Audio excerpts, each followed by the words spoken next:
नमस्कार, मी पुरुषोत्तम आवारे पाटील आणि तुम्ही बघताय रोकठोक. मित्रांनो, निवडणुकांचा काळ अत्यंत जवळ आलेला आहे. कोणत्याही क्षणी एका 4-5 दिवसामध्ये लोकसभेची आचारसंहिता जाहीर होईल.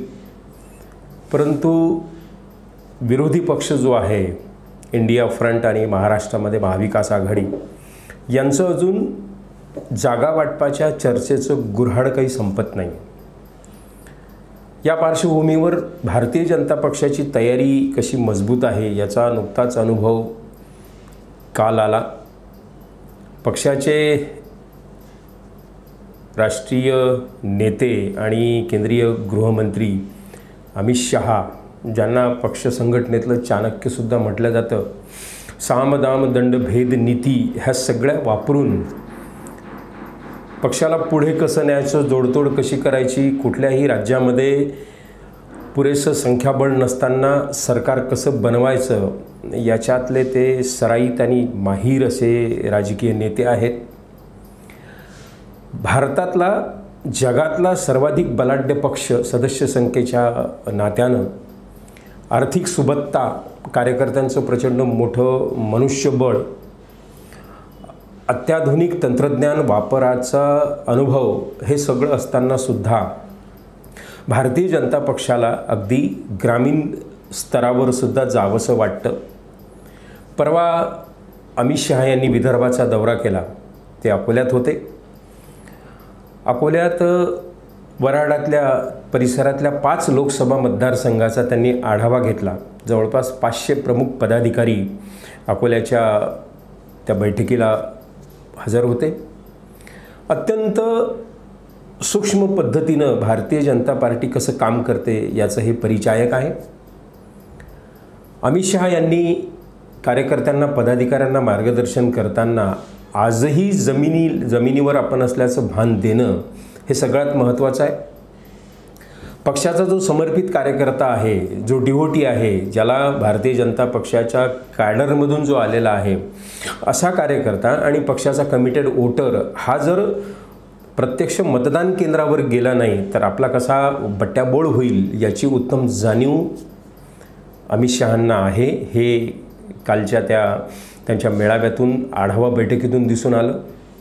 पुन्हा सूक्ष्म लेवलपासून जर भारतीय जनता पक्षाच्या कार्यकर्त्यांना, नेत्यांना मार्गदर्शन करावं लागते, त्याची जाणीव करून द्यावी लागते. याचा अर्थ अब की बार 400 पार या घोषणेनं ते काही फार खुश नाही आहेत. हे लोकांसाठी आणि विरोधकांना घाबरवण्यासाठी ही घोषणा त्यांनी दिलेली आहे. पण प्रत्यक्षात पायाखालची वाळू कशी सरकते हे त्यांना माहीत आहे.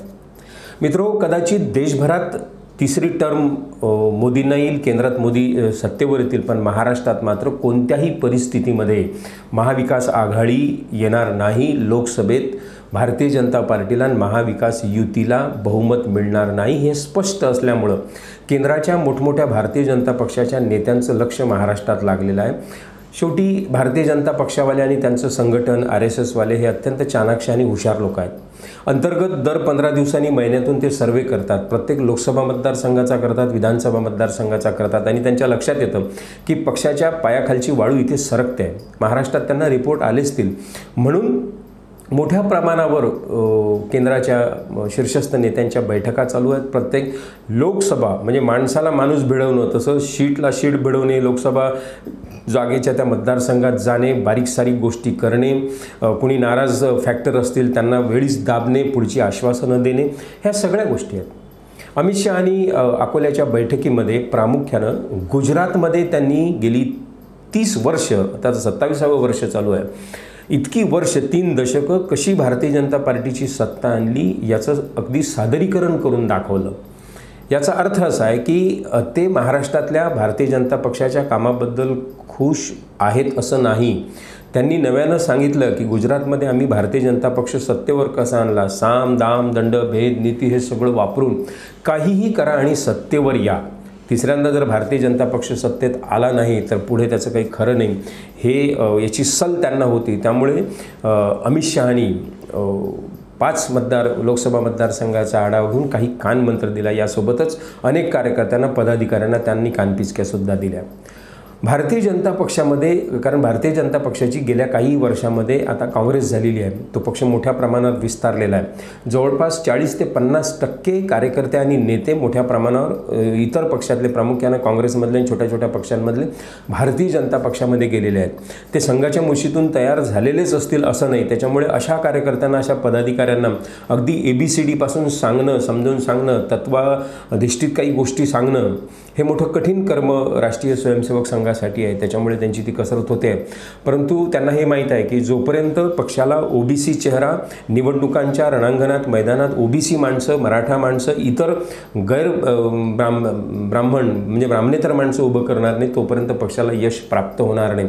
म्हणून दुभत्या म्हशीच्या लाथासुद्धा सहन करण्याची तयारी आता सध्या त्यांच्या कॅडरनं, राष्ट्रीय स्वयंसेवक संघानं, त्यांचे संघटन मंत्री जे असतात प्रत्येक जिल्ह्यात, जो स्वयंसेवक असतो, या सगळ्यांनी त्याची तयारी दर्शवलेली आहे. आता अमित शहा जे आहेत हे केवळ निवडणुकीची रणनीती मांडूनच थांबले नाहीत, तर 1947 साली भारताला स्वातंत्र्य मिळालं, ते 2047 साली या स्वातंत्र्याची 100री पूर्ण होणार आहे, शताब्दी वर्ष ते लागणार आहे. त्यामुळे त्यांच्या भाषणामध्ये बोलताना त्यांनी प्लॅनिंग असं केलेलं आहे की आपल्याला सगळी रचना 2047 पर्यंत करायची आहे. 2047चा भारत बलशाली असेल, बलशाली हिंदू राष्ट्र कसं असेल, या पद्धतीची मांडणी त्यांनी कार्यकर्त्यांसमोर, पदाधिकाऱ्यांसमोर बोलताना केली. म्हणजे बघा, नियोजन तर एकदम 10 नंबरी आहे आणि गाठायची आहे स्वातंत्र्याची 100री, या पद्धतीचं नियोजन त्यांचं चाललेलं आहे. तिसऱ्यांदा म्हणजे ते बोलताना त्यांनी बोलून दाखवलं की आपल्याला भारतीय जनता पक्षाला यश कशासाठी मिळवून द्यायचं आहे. तिसऱ्यांदा नरेंद्र मोदींना पंतप्रधान बनवणे हे आपलं लक्ष नाही, बलशाली राष्ट्र, नवा राष्ट्रवाद आणि हिंदू राष्ट्र बनवण्यासाठी 2047 पर्यंत अत्यंत विश्वामध्ये ज्याचा डंका वाजलेला असेल आणि भारत हे राष्ट्र विश्वगुरू झालेलं असेल. आता हा विश्वगुरूची जी संकल्पना आहे, ती संकल्पना सगळ्या सनातन्यांची संकल्पना आहे, राष्ट्रीय स्वयंसेवक संघाची संकल्पना आहे. या संकल्पनेतला भारत 2047 साली जेव्हा स्वातंत्र्याची शताब्दी सुरू होईल, त्या काळामध्ये भारतीय जनता पक्ष केंद्राच्या सत्तेवर कसा असेल याचं नियोजन त्यांनी केल्याचं या सगळ्या गोष्टींमध्ये दिसते. वाईट याचं वाटते की ज्यांना इंडिया फ्रंट, ज्याचं काँग्रेस नेतृत्व करते आहे, त्यांची मात्र कुठेही सध्या तयारी नाही. महाराष्ट्रामध्ये महाविकास आघाडी जी 3 पक्षाची आहे, त्या 3 पक्षाच्या आघाडींचं चर्चेचं गुऱ्हाळ अजूनही संपत नाही. या 3 पक्षांच्या मध्ये अत्यंत मजबूत असा फॅक्टर वंचित बहुजन आघाडीचा ॲडव्होकेट बाळासाहेब आंबेडकरांचा आहे. ते शेवटी किती दिवस वाट पाहतील. त्यांना आतमध्ये जाता जाता जाता जाता सतत दरवाजावर थांबावं लागते. शेवटी त्यांनी कंटाळून 3 लोकसभा मतदारसंघामध्ये स्वतःचे उमेदवार जाहीर केले.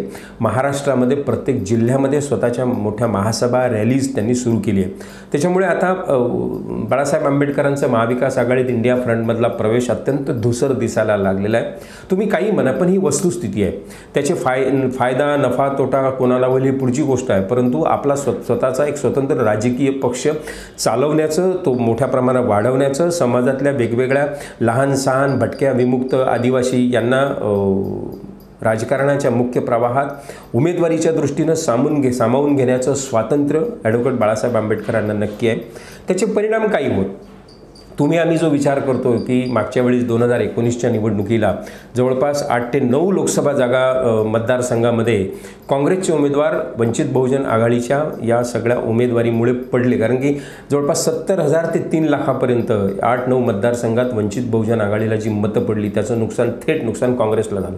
आता हे काँग्रेसचं नुकसान होऊ नये म्हणून याची काळजी, अत्यंत गंभीरपणे काळजी काँग्रेसच्या नेतृत्वानं, महाविकास आघाडीच्या नेत्यांनी घेण्याची गरज आहे. शेवटी संविधान वाचवण्याचा एकट्यानंच ठेका म्हणजे डॉक्टर बाबासाहेब आंबेडकरांचा नातू म्हणून बाळासाहेब आंबेडकरांनी घेतला आहे का, असा प्रश्न त्यांच्या बाजूने निर्माण झालेला आहे, उपस्थित होतो आहे. जे काँग्रेसवाले, महाविकास आघाडीवाले उठता बसता फुले शाहू आंबेडकरांचं सकाळ दुपार संध्याकाळ नाव घेतात, अशा महाविकास आघाडीनी शेवटी वंचितांना मुख्य प्रवाहात न्याय द्यायचा की नाही याचाही निर्णय एकदा घेतला पाहिजे. हा निर्णय जोपर्यंत होत नाही तोपर्यंत महाराष्ट्राच्या राजकारणाला एक वेगळं वळण मिळत नाही. खरंच म्हणजे 3 पक्षाच्या महाविकास आघाडीमध्ये ॲडव्होकेट बाळासाहेब आंबेडकरांसारखा महत्त्वाचा फोर्स मिळाला तर जवळपास 35 ते 40 जागांवर महाविकास आघाडी विजयी होऊ शकते, कारण याची जाणीव भारतीय जनता पक्षाला सुद्धा आहे. म्हणून महाराष्ट्रामध्ये भारतीय जनता पक्षाचे शीर्षस्थ नेते अत्यंत जमिनी लेवलवर ग्रासरूटवर जाऊन मेहनत घेताना दिसत आहेत. परवाचा अकोल्याचा मेळावा आणि अमित शहांचा दौरा हे त्याचंच परिचायक आहे. येणाऱ्या काळात काहीही हो, परंतु नरेंद्र मोदींच्या नेतृत्वातलं सरकार पुन्हा केंद्रस्थानी येऊ नये असं वाटणारे फोर्स खूप आहेत. महाराष्ट्र हा इतर राज्यांच्या तुलनेमध्ये अतिशय वेगळं असं राज्य आहे.